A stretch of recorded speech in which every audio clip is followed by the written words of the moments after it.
沒有花，這剎那被破壞嗎？無野火都會溫暖嗎？無煙花一起慶祝好嗎？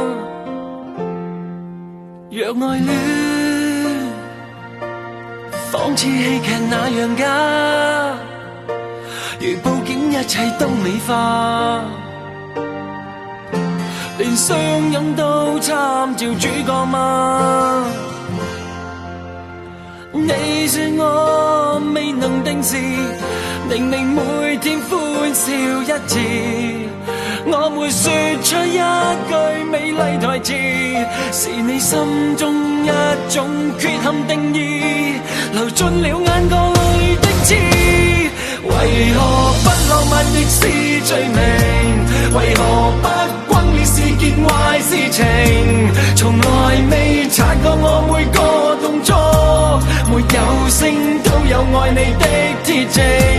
為何苦不浪漫亦是罪名？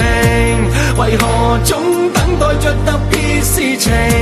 從來未察覺我語氣動聽，在我呼吸聲早已說明，什麼都會用一生保證。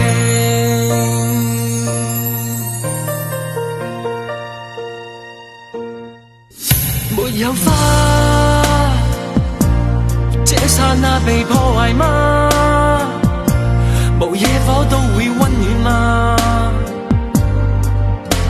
無煙花一起慶祝好嗎？若愛戀